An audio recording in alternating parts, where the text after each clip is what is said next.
There is a terrifying repeating script in America, and right now, we need to call it exactly what it is. A healthy black person enters a predominantly white space or friend group, and then suddenly they end up deceased under mysterious circumstances. The white friends stay silent.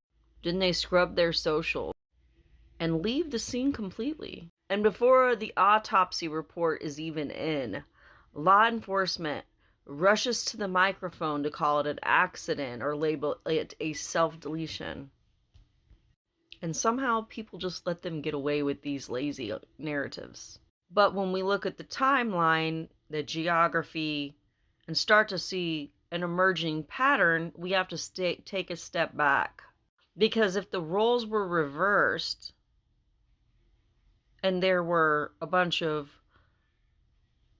people that went out on a lake to go have fun or who had a sleepover, if it had been people of color predominantly and one white person, law enforcement would almost immediately make everybody in that party a suspect before they ever even asked a single question. As many of you are aware, on the 4th of July weekend, a young man by the name of Nolan Wells, who was 18 years old, went missing around Horn Island. He had gone out on a boat to celebrate the 4th of July holiday with his friends, and as the holiday ended, the boat came back in with everyone on board except Nolan. And his phone is strangely left behind on the boat. Days later, Nolan's body is recovered from the water. And what do the local authorities immediately do? Wrap it up as what's looking like an accidental drowning? Like they're trying to close the book so fast that this family literally had to reach out to the civil rights attorney, Ben Crump, just to force a real, transparent investigation. And now there's rumors going around, allegations that it was heard he was demanding to get his phone back. Whatever happened on that day, the rest of us may not know, but there's a very odd stench here. The people on the boat know what happened. They know what led up to Nolan ended up in the water like he was. And somehow the system is allowing them to stay silent. Why is that? That brings me to the next thing. Gerard Jackson.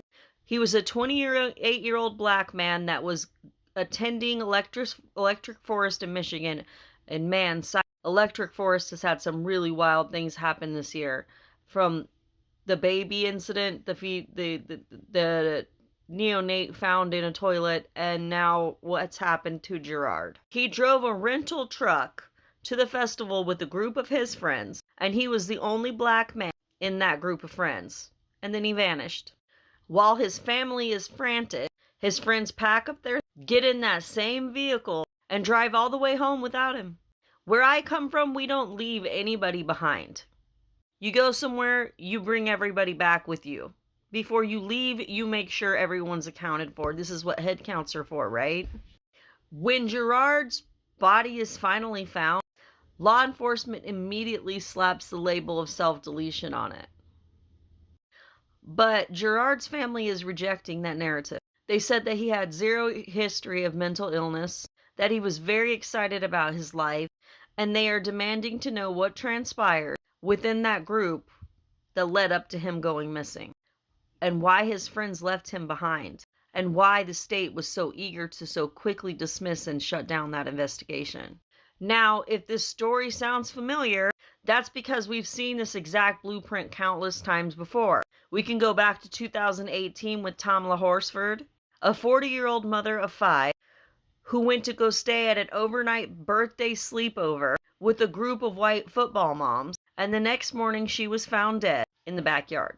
And the initial investigation is a masterclass in systemic failure. The state rushed to call it an accidental fall from a balcony due to acute alcohol intoxication, completely glossing over the mountain of severe injury, a heavily delayed 911 call, and a house full of witnesses whose stories did not line up.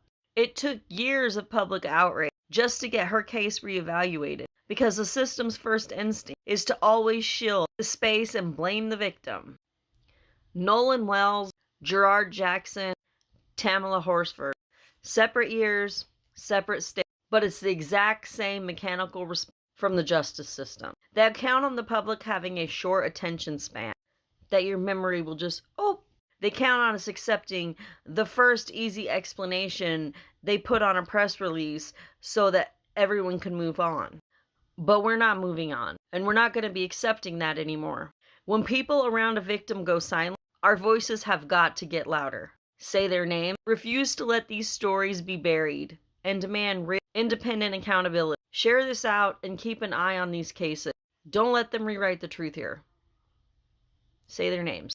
Nolan, Gerard, Tamla, and so many, many others. We have to put an end to this.